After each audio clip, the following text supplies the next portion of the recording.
O que aconteceu com os avós maternos do Harry? Quais são os 12 usos do sangue de dragão? Qual era o nome dos pais da Hermione? E como os centauros se reproduzem? Essas são só algumas das perguntas realmente sem resposta em Harry Potter.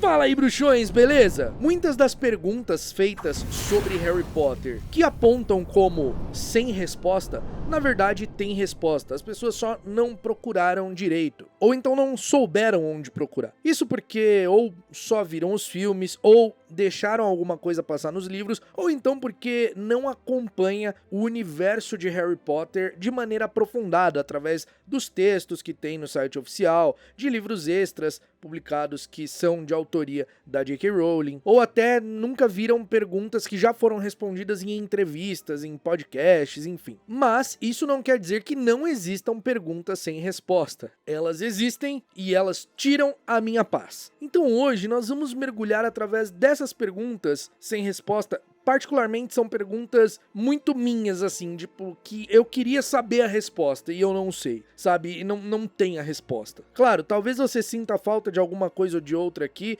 e você pode deixar nos comentários. Quem sabe a gente não faz um parte 2 desse vídeo aqui com mais perguntas sem respostas. Ou talvez alguma pergunta que você acha que não tenha resposta. Ou então alguma pergunta que você pode mandar aí, talvez tenha resposta. É importante ressaltar que no momento em que esse vídeo está sendo gravado, a série Harry Potter ainda não foi ao ar. Então talvez alguma dessas perguntas possam ser respondidas na série. Mas caso você esteja assistindo e a série já lançou e já tem resposta, saiba que enquanto eu gravei não tinha. E olha, também não são coisas de suma importância. São perguntas sem resposta, coisa que eu gostaria de saber. A primeira pergunta é: o que aconteceu com os avós maternos do Harry, o pai e a mãe da Lilian e da Petúnia? Bem, a gente sabe muito pouco sobre eles. A gente sabe que eles ficaram muito felizes pelo fato da Lilian ser bruxa, que eles levaram a Lilian até a plataforma 9¾ lá em 1971, quando ela, foi pro seu primeiro ano em Hogwarts.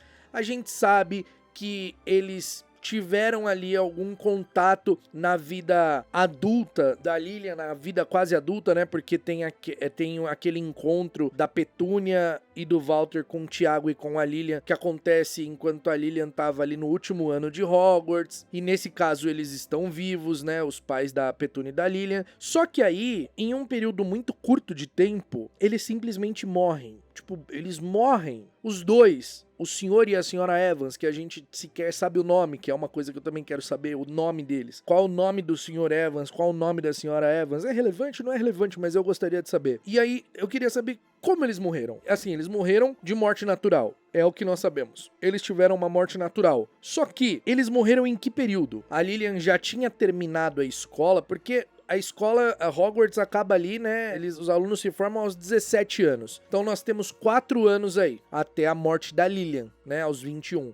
Nós temos 4 anos. 17, 18, 19, 20, 21. Quase 5, Vamos colocar 5. Ela se forma com 17, quase 18. Então, temos esse período aí de 4 anos e meio, quase 5 anos. Nesses 4 anos e meio, os pais da Lilian morreram, certo? Antes dela ter o Harry, antes do Harry nascer, ou talvez eles viram o Harry nascer. Porque os pais do Tiago, eles não chegaram a ver o Harry nascer. Os pais do Tiago morreram pouco depois do casamento deles. Do casamento do Tiago e da Lilian. Eles morreram de varíola de dragão. Só que os pais da Lilian, a gente não tem informação do que eles morreram. Morreram de morte natural, beleza. Mas eles morreram juntos?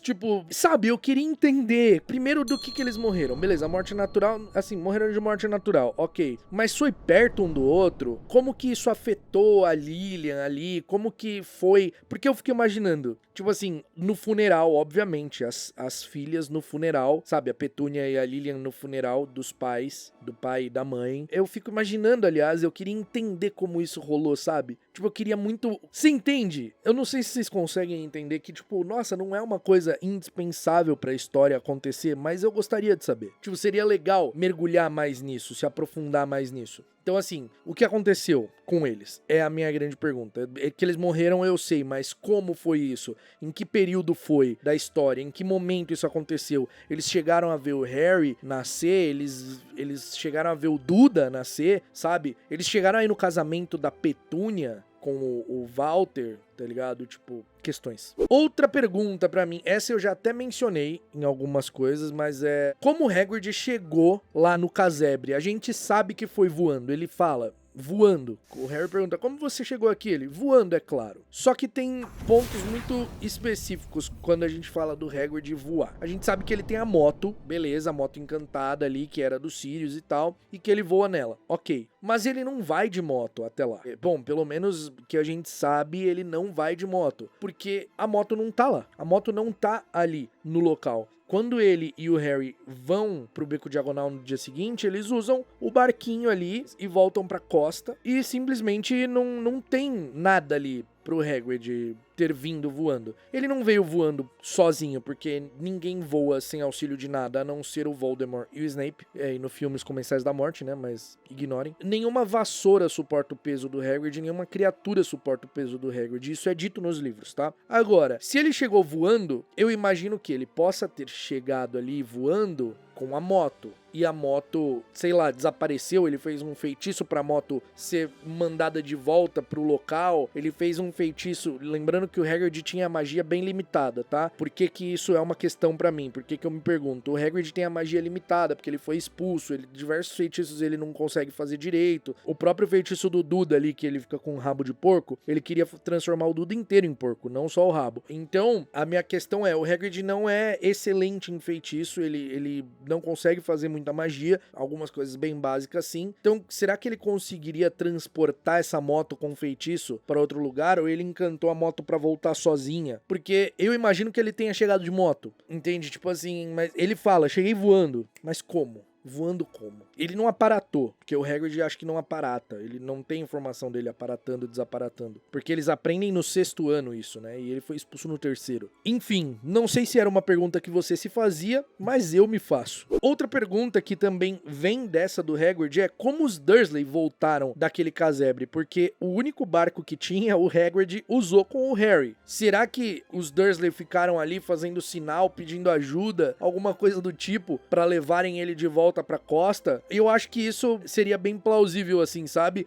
Eles no dia seguinte ali ficassem fazendo algum sinal pra alguma embarcação próxima ali e aí levaram eles de volta, porque o Hagrid usa o barquinho e eles vão embora, né? O Harry e o Hagrid vão embora. E aí quando o Harry volta do Beco Diagonal, no mesmo dia, no final do dia, né, naquele dia, ele pega o metrô e volta pra casa dos Dursley, e os Dursley estão em casa lá. Agora, assim, como isso aconteceu? Sabe? Essa é a pergunta. Como isso aconteceu? Como eles voltaram de fato? Que eles voltaram a gente sabe, isso é um fato. Como eles fizeram isso? Agora, uma pergunta que me intriga, isso desde quando eu li Pedra Filosofal, isso me intriga muito. Quais são os benditos dos 12 usos do sangue de dragão? Na figurinha do Dumbledore, do Sapo de Chocolate, tá falando que ele é particularmente famoso por ter derrotado o Bruxo das Trevas Grindelwald em 1945, por ter realizado trabalhos em alquimia em parceria com Nicolau Flamel e por ter descoberto os 12 usos de sangue de dragão, que era uma coisa muito importante ali. E aí, quando você vai ver, nos livros não falam os 12 usos, assim, sabe? Tipo, não falam os 12 completo, fala uma coisa ou outra. E aí, quando você vai pesquisar sobre os 12 usos, você se afunda em pesquisas e tudo, você não tem resposta oficial. A única resposta oficial que a gente tem dos 12 usos, claro, a gente pode imaginar, né? Tem alguns momentos ali, o Slughorn usa o sangue pra disfarçar o local, mas necessariamente pra quê? Pra fingir que é sangue de gente ali? A gente vê o Hagrid usando um bife de dragão pra colocar nos machucados, um bife ensanguentado pra colocar nos machucados ali, quando ele volta da missão dos gigantes. Beleza, mas não é especificado, sabe? E aí, perguntaram isso pra J.K. Rowling. Perguntaram o seguinte pra ela: quais são os 12 usos do sangue de dragão? E aí ela respondeu o seguinte: tem um ótimo motivo pra não te contar. O roteirista do filme quer que eu dê essa informação pra ele, mas posso dizer que o 12º uso é para limpar forno. Ou seja, você usa o sangue de dragão para limpar forno. Beleza. Aí o Steve Kloves, que era o roteirista do filme, ele deu uma entrevista pra LA Times, e aí perguntaram isso pra ele na entrevista, ó. Que tipo de coisas você pergunta para Rowling?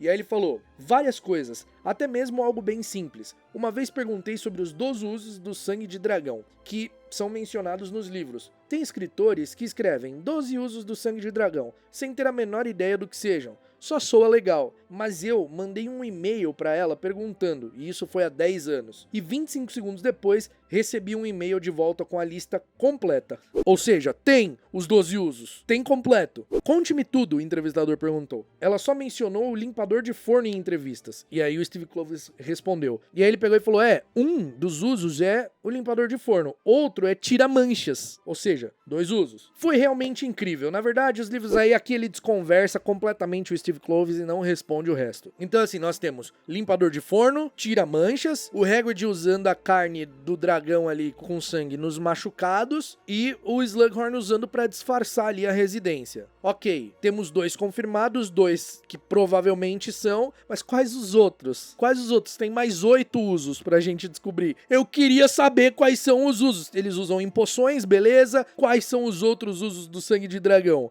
Porque assim, a gente tem só sugestões, ideias, teorias, a gente não tem confirmado, entende? É isso que eu queria, que confirmasse. Custa eles falarem sobre os usos do sangue de dragão? Não custa, a série poderia falar isso pra gente, né? Poderia responder isso, não poderia? Fala a verdade, porque se ela fala, a J.K. Rowling falou assim, eu tenho um ótimo motivo pra não te contar. Qual o motivo? Qual é esse motivo, meu Deus? Porque depois não foi revelado na história nada, uau, sobre sangue de dragão? Cara, eu quero saber quais são os 12 usos, oficialmente eu quero saber. E cara, eu lembro assim que os 12 usos de sangue de dragão era uma coisa na época assim dos livros, que os filmes estavam sendo lançados, que era uma coisa recorrente, a galera tipo, pô, qual será que é? A galera davam sugestões e tudo, surgiam teorias e eu ficava, cara, eu até pensava tipo, pô, será que o sangue de dragão tem alguma coisa a ver com Harry, com Voldemort ali, que ele pode ser útil de alguma forma na conexão entre eles, mas nada de importante foi revelado sobre o uso do sangue de dragão, cara. Nada.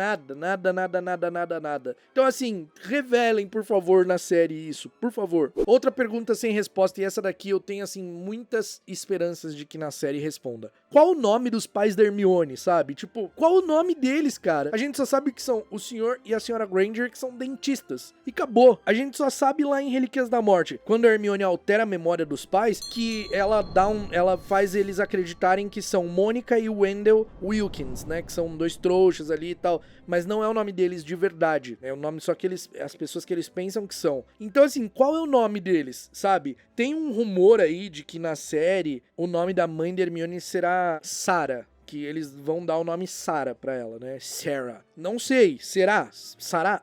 Desculpa, foi horrível essa. Será que eles vão dar nome? Pô, eu queria muito saber. Eu queria que tivesse nome. Não é uma coisa, nossa, meu Deus, mas acho que dá uma enriquecida na coisa toda. Dá uma enriquecida na coisa, sabe? Mostrar a Hermione ali mais com os pais dela e o nome deles, acho que seria legal. Outra questão que pra mim direto vem na minha cabeça, assim, sabe? Quantos anos vive um elfo doméstico? Vem essa pergunta pra mim, enquanto eu tô, sei lá, fazendo qualquer coisa. Tô deitado pra dormir, aí... Sabe aquele meme do, ei, tá com sono? Do cérebro? Então, é esse meme pra mim. Ei, tá com sono? Quando será que vivem os elfos domésticos? Existe uma ideia de que seja ali 200 anos, em média, mas isso não é oficial. Isso vem de um teste respondido na época no site da J.K. Rowling, antes do Pottermore, teve um teste chamado Wombat, que era um teste tipo os Gnomes e Nims, e aí as pessoas faziam esse teste, só que não tinha o gabarito, não tinha as respostas, as pessoas só pontuavam, você só recebia a sua nota, então não tinha as respostas, sabe? Aí, quem na época fez esse teste, coloca essa resposta dos elfos domésticos viverem em torno de 200 anos como algo que teve mais pontuação, então eles consideram correto. Só que, se a gente parar pra ver, a gente tem informação lá em Ordem da Fênix, o Sirius fala pro Harry, quando ele tá mostrando a árvore genealógica dos Black, sobre a Eladora Black, uma tia ancestral dele ali, que iniciou a tradição de decapitar os elfos domésticos da família quando eles estavam velhos demais pra carregar as bandejas de chá. E também a gente vê o monstro falando ali que a grande ambição dele era ter a cabeça pendurada na parede como os outros elfos ancestrais dele, a mãe dele, enfim. Só que, se a Eladora começou essa tradição, a gente vê a árvore genealógica dos Black, quer ver? Vou até abrir aqui. A Eladora Black nasce em 1850. Eu até tenho aqui uma árvore genealógica aqui do lado, é que vocês não vão ver. Deixa eu pegar pra ver aqui. Tá vendo? E aí você vê a data, ela nasceu em 1850. Se o elfo vive em média 200 anos, e um elfo, pra ser idoso, tem que estar aí nessa faixa de 190, 200 anos, então não faz tanto sentido ela ter iniciado essa tradição em 1850 e o monstro ser ali um elfo idoso que tá ali na família e a mãe dele ter sido decapitada ali, sabe? Porque não passou 200 anos do nascimento da Eladora, porque ela não...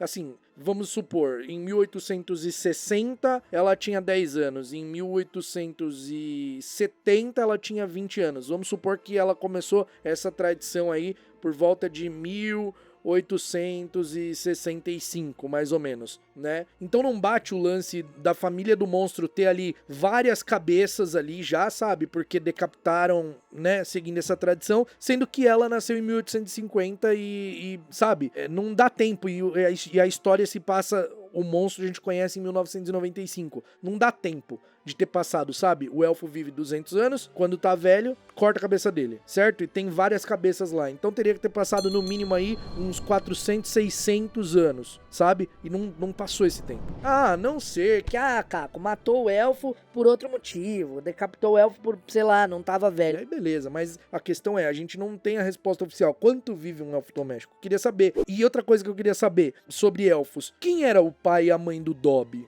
Sabe, eu queria muito saber isso, cara. Não é relevante pra história, não é relevante. Mas eu queria, a minha sede por expansão da história me faz ficar perguntando essas coisas. Quem eram os pais do Dobby? Sabe, tipo, será que eles estavam na família dos Malfoy ali, né? E o Dobby nasceu ali já? Ou ele foi adquirido pelos Malfoy, sabe? E em que ano o Dobby nasceu? Que a gente sabe o dia que ele nasceu, a gente não sabe o ano. Com quantos anos o Dobby morreu, sabe? Porque pra mim, eu vejo o Dobby como um elfo doméstico jovem. Sei lá, eu daria 20 anos pro Dobby, assim, sabe? Tipo, não sei, talvez ele tenha mais. Se bem que ele fala, né, que a história tá pra se repetir, da Câmara Secreta, então talvez ele seja bem mais velho. Mas a energia dele é de uns 20 anos ali pra mim. Provavelmente ele deve ter bem mais. Mas outra pergunta sem resposta, quando o Dobby nasceu? Em que ano ele nasceu, sabe? Beleza, quem são os pais do Dobby? Em que ano o Dobby nasceu? Agora, nomes, falta de nomes das coisas também fica rondando minha cabeça, assim. Qual era o nome do Barão Sangrento, meu amigo? Porque a gente sabe que a Dama Cinzenta era a Helena Ravenclaw. A gente sabe que Nicholas Quase Sem Cabeça era o Sir Nicholas de Mincy Porpington. Agora, Frei Gorducho, a gente não sabe o nome. O nome dele não era Frei Gorducho. Ele devia ter um nome. Frei era o título dele, né? Ele era um frade ali, um frei.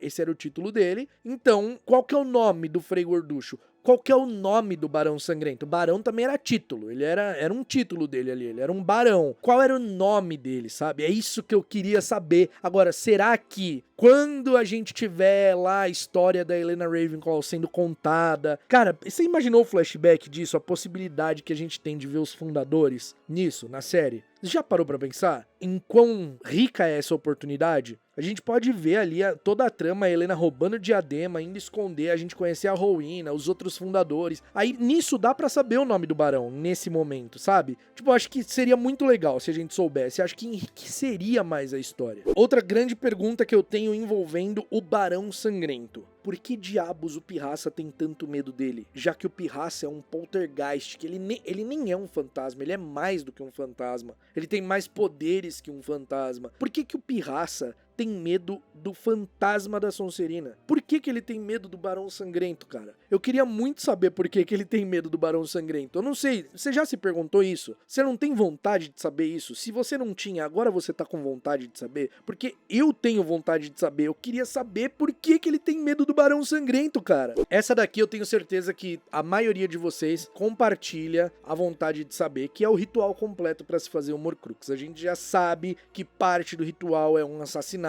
Acho que essa é a maior, acho que essa é uma das maiores coisas que os fãs querem saber, sabe? Tipo, é unânime. Não deve ser unânime, mas assim, a maioria deve com certeza querer entender como que se faz o Horcrux. E isso, assim, eu sei que a chance de ser revelado é muito pequena, porque a própria autora já falou, eu vou levar isso pro túmulo, ninguém nunca vai saber. Mas eu queria saber, mano, eu queria saber. Outra coisa que pra mim a série também pode preencher ali, que é uma pergunta que eu me faço muito. O que aconteceu nas 24 horas das quase 24 horas que o Hagrid fica com o Harry ali depois do ataque em Godric's Hollow, porque o ataque acontece na noite do dia 31 de outubro. O Hagrid só vai levar o Harry pra lá pra porta dos Dursley à noite do dia 1º, porque a gente tem o dia inteiro do Walter indo trabalhar, ele ouvindo os boatos, os acontecimentos, ouve dos Potter, não sei o que, vai dormir, e aí na madrugada daquele dia ali, à noite, eles colocam o Harry na porta dos Dursley, e aí o Harry só é encontrado no dia 2 de manhã, ou seja,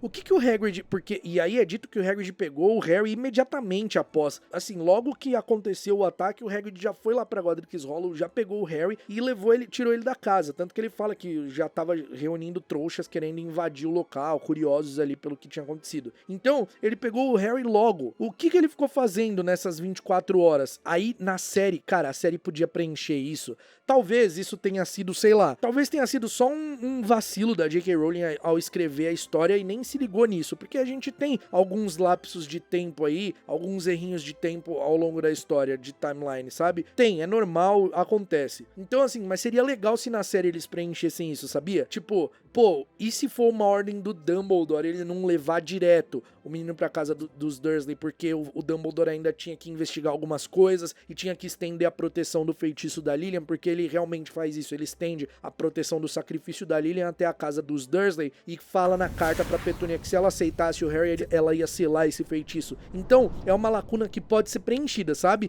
E aí o Hagrid ficar em um esconderijo com o Harry em algum momento desse tempo, assim, sabe? Nesse período aí, até levá-lo ali pra Rua dos Dursley especificamente. Porque tem esse período muito grande de tempo, sabe? Então, cara, essa é uma pergunta que eu também me faço. O que aconteceu? E a gente não tem resposta. E já que a gente falou dos 12 usos do sangue de dragão, né? Que foi uma coisa muito importante, uma descoberta muito importante do Dumbledore. Inclusive, tinha até uma... Quando o Dumbledore morreu e a Rita Skeeter publicou aquele livro Da Vida e as Mentiras do Dumbledore, ela fala que quem tinha descoberto os usos era um outro bruxo, que o Dumbledore só se apropriou do trabalho porque esse bruxo já tinha descoberto, tipo, 8 usos, sabe? Enfim, sangue de dragão. Mas além do sangue de dragão, quais foram os trabalhos que o Dumbledore realizou em parceria com o Nicolau Flamel em alquimia? Porque não foi a Pedra Filosofal. O Nicolau Flamel já tinha mais de 500 anos quando o Dumbledore nasceu. O Dumbledore nasceu em 1881. O Nicolau Flamel, em 1991, tinha 666 anos. Então, assim, o Dumbledore, em 1991, tinha 100 anos. Ou seja, quando o Dumbledore nasceu, o Nicolau Flamel tinha 566 anos. Então, a Pedra Filosofal foi inventada muito antes do Dumbledore nascer. Muita gente, inclusive, acha que o Dumbledore ajudou na criação ali, mas é um erro de interpretação. O que foram esses trabalhos? Antes tinha aquela teoria do Aurelius Dumbledore, né? Da Ariana e tal, é uma teoria incrível, mas infelizmente não se realizou aí, não foi concretizada na história. Então eu queria muito saber quais são esses trabalhos também. É importante para a história? É indispensável para a história? Mas eu queria saber. E daí? Outra pergunta que não tem resposta. Quando exatamente os pais do Neville foram atacados? Porque me ronda um mistério muito grande ali com os pais do Neville. Eles estavam escondidos sob o feitiço Fidelius, será? Se sim, quem era o fiel do segredo? Quando eles foram atacados? Porque a gente só sabe que eles foram atacados depois da queda do Voldemort. Imediatamente depois da queda do Voldemort? Não, acho que não. Não, assim, nossa, no dia seguinte após a queda do Voldemort. Não. Eles foram atacados, é descrito isso. As pessoas já estavam se sentindo mais seguras por conta da queda do Voldemort. Mas o Frank e a Alice eram aurores, então eles não eram bobos. Eles não iam ficar... Eles sabiam o tanto de seguidor que o Voldemort tinha, que nem todos tinham sido presos, então eles sabiam que tinha um certo perigo ali. Eles mesmos não iam estar tranquilos, sabe? Então é dito que a comunidade bruxa fica muito chocada porque o Voldemort já tinha sofrido sua queda. Então, quando isso aconteceu? Qual foi o período?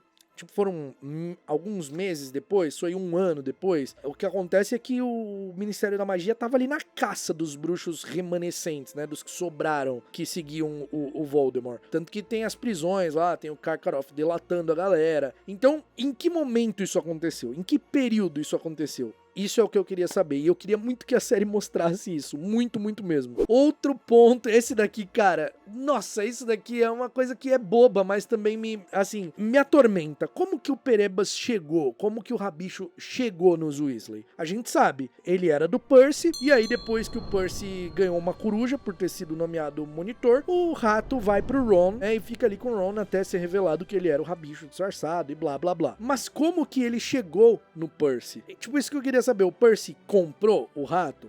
Duvido. provavelmente aconteceu que o Rabicho foi se esconder pra estar em uma família... Provavelmente não, foi o que aconteceu. O Rabicho se escondeu em uma família de bruxos pra que ele estivesse familiarizado com o que estava acontecendo no mundo bruxo. Isso é um fato, isso tá até no livro lá, no terceiro livro. Agora, o fato é, como foi que isso aconteceu? Ele simplesmente chegou, o Percy olhou, um rato, vou adotar, papai ama, papai cuida. Simplesmente eu queria entender como isso aconteceu, sabe? Como foi isso? Pô, seria muito legal se a série mostrasse isso, sabe? De alguma forma. O Percy, sei lá, olhando o rato assim, ele tá lá no quarto dele fazendo as coisas, aí aparece o ratinho com cara de fome, tipo, aí o Percy, tadinho, você quer um biscoito, alguma coisa, divide ali uma comida com o Rabicho, sabe? Com perebas, né? Sem a gente saber que é Rabicho. E meio que cria ali um vínculo com ele. Sabe? Não sei. Eu queria entender como isso aconteceu. O que foi decisivo pro Percy pra ele falar, vou ficar com este rato. Porque isso foi em 1981, certo? Né? O Rabicho, ele foge a própria morte em 1981. Será que ele ficou um tempo ali vagando, foragido e tal, disfarçado? Ou ele já foi direto lá pra casa dos Weasley? Já foi direto lá onde o Percy vivia? Já logo foi adotado pelo Percy? Entende isso que eu queria saber, que não tem resposta. Isso é o que eu queria saber. A gente sabe que ele vai pros Weasley, a gente sabe que ele tá lá, mas como ele chegou? Como ele ficou? Sabe? Outra pergunta. Como o Filch chegou em Hogwarts, o zelador Filch, porque ele é um aborto, né? Será que ele era filho de alguém que o Dumbledore conhecia e por isso ele quis empregar ali o zelador? Será que ele era, sei lá, parente, filho de alguém que o Armando Dippet conhecia? Não sei. Quem eram os pais do Filch, sabe? Vocês não sentem curiosidade de saber essas coisas? Eu não sei, às vezes eu sou estranho, às vezes eu sou esquisito por querer saber, sei lá, quem eram os pais do zelador de Hogwarts que é um aborto. Eu acho interessante saber isso, eu gostaria muito de saber, sabe? Então quem são os pais do Filch? Ele tem irmãos que são bruxos? Ele é filho único? Como ele começou a trabalhar em Hogwarts? Como isso aconteceu? Gostaria de saber. Essa daqui também é uma dúvida que, nossa, ela é muito válida. Como que os centauros se reproduzem? Os centauros que moram na Floresta Proibida. Porque assim, só tem centauro macho ali, né? Não existe centauro fêmea. E assim, não existe, nunca é mencionado na história, e a J.K. Rowling confirma, não existe centauros fêmeas. Isso ela confirmou em uma entrevista em 2012, em novembro de 2012. E existe uma confusão também assim, de que no Wombat, aqueles testes, caiu uma dessas questões, né? Que não existe centauros fêmeas e não sei o quê. E aí, a gente não sabe. Existe mesmo? Não existe? A J.K. Rowling na entrevista fala que não existe, mas será que é uma controvérsia? O que acontece? Queremos saber, quero saber, cadê as centauras? Como que nascem os bebezinhos centauros? Entende? Isso que eu queria saber. E o mesmo questionamento vale para as Veela. Sabe as Veela, que são aquelas criaturas que são mascotes da seleção da Bulgária de quadribol? Elas têm a aparência de mulheres belíssimas ali, mas se transformam em uma espécie de arpia ali, né? Que cospe bolas de fogo, enfim. Não existe macho dessa espécie. É descrito isso, não existe. Só existem fêmeas. Então, como que existe uma Veela pura? A gente sabe que a avó da Fleur era Veela, certo? Como que ela nasce? Como que ela existe? Entende? Tipo assim, claro que aqui a gente tá partindo do princípio supernatural que a gente vê em todo ser vivo, na maioria dos ser vivos, de precisar de um macho e uma fêmea pra ter um filhote. Será que é tipo cavalo marinho, que é o pai que pare os bebês? Enfim, é tipo, a Veela 100%, Veela, que é a criatura fêmea, pra ela existir, como que ela nasce, entende? E aí a gente sabe que a Fleur é metade Veela, porque ela é filha de uma mulher que é filha de Veela com um bruxo. Então, assim, a Veela, quando ela tem um filho, esse filho é parte Veela, não é inteiro Veela. E a Veela inteira, de onde ela vem, sabe? Essa é a questão. Coisas que eu me pergunto. E os anões em Harry Potter? Você se lembra dos anões? Tem duas ocasiões que tem anões em Harry Potter. Uma é em Câmara Secreta, quando Gilderoy Lockhart decora ali pra Valentine's Day, e aí tem os anões vestidos de cupido ali, entregando os bilhetes, e em Prisioneiro de Azkaban também tem um anão. Quando o Harry tá ali hospedado no Caldeirão Furado, né, fala que ele via todo tipo de bruxos e bruxas, anões, enfim. A gente tem os duendes, que são seres que definitivamente não são anões. A gente tem os gnomos, que são criaturas que definitivamente não são anões. O que são os anões em Harry Potter? Eles são seres, são criaturas, são bruxos, são só bruxos mesmo, com uma estatura mais baixa, por conta dessa condição de nanismo. O que são os anões? Eles somem em Harry Potter, assim, e eu queria muito saber. Essa também é uma pergunta que eu tenho certeza que muitos de vocês se fazem, que muitos de vocês tentam entender. E, cara, tem perguntas que, assim, eu sei que simplesmente, às vezes nós nunca teremos resposta, mas essa é uma delas. Mas mesmo assim, eu quero saber, sabe? Como o Hagrid foi concebido. Porque a mãe do Hagrid era uma giganta de 6 metros. O pai do Hagrid era um bruxo de 1,70 e poucos. O contrário seria muito complicado. Seria, acho que, impossível, talvez. Mas eu queria saber como isso aconteceu. Não, como aconteceu, eu sei. Aconteceu, né? O amor acontece de formas inexplicáveis. Mas eu não consigo. Cara, porque... Imagina o tamanho, simplesmente, vocês entendem? Assim, como que ele sacou? É que tem criança que me assiste aqui, então eu não queria me aprofundar muito, mas essa é uma questão. Como? Quer dizer, como não? Beleza, como sabemos, mas você entende? Rolou um engorjo ali, tipo, engorjo e plau, não sei. Agora, uma pergunta mais séria. O que acontece com o corpo da pessoa que morre pelo véu da morte? O corpo do Sirius simplesmente não existe. O Sirius passa ali pelo véu e ele morre. Mas o que acontece com o corpo? Porque o passar do véu é ir pro além-vida. É o espírito, a alma da pessoa que vai pro além-vida. E o corpo se desintegra? O que acontece, sabe? Porque o véu me deixa muito curioso. O véu me levanta muitas perguntas. Porque, assim, o véu, ele é um portal ali, que tem esse véu, que você vê o outro lado. Você não tá vendo o outro lado realmente como ele é. Você só vê o outro lado do ambiente. Tipo, eu olho aqui, é como se isso daqui. Eu tô desse lado do véu. E aqui é o outro lado do véu. Você olha, você vê. Só que a pessoa passa aqui, morreu. Ok? Ok. Só que, mano, o que acontece com o corpo? Ele é desintegrado. O corpo some, tá ligado? Não tem como o corpo físico ir pro além-vida, que não é físico, que é imaterial. Sacou? Pra onde, o que acontece com o corpo. E por último, mas não menos importante, qual feitiço a Molly usou pra matar a Bellatrix? Tipo assim, eu não sei se é por conta dos filmes que essa dúvida existe na minha cabeça. Nos livros também não é dito. Nos livros não tem assim, não é dito qual feitiço ela usa. Mas qual feitiço ela usa? Porque não é uma maldição da morte. Só fala isso daqui. O feitiço de Molly voou por baixo do braço esticado de Bellatrix e atingiu-a no peito, diretamente sobre o coração. A risada triunfante de Bellatrix congelou. Seus olhos pareceram saltar das órbitas por uma mínima fração de tempo. Ela percebeu o que ocorrera e então desmontou. E a multidão que assistia bradou. E Voldemort deu um grito. Tipo assim, não foi um Avada Kedavra. Porque o Avada Kedavra a pessoa não tem reação. Ela simplesmente tomou, morreu. Tipo, a Bellatrix toma e tipo, parece que ela faz um... e morre, sacou? Então, tipo, qual foi esse feitiço? Queria muito saber que feitiço foi esse, cara. No filme colocaram a Bellatrix pra secar e explodir, né? Zoadaço, inclusive. Mas eu queria muito saber, que feitiço será que é esse, cara? Que deu bem no... Pô, atingiu no coração e ela, tipo...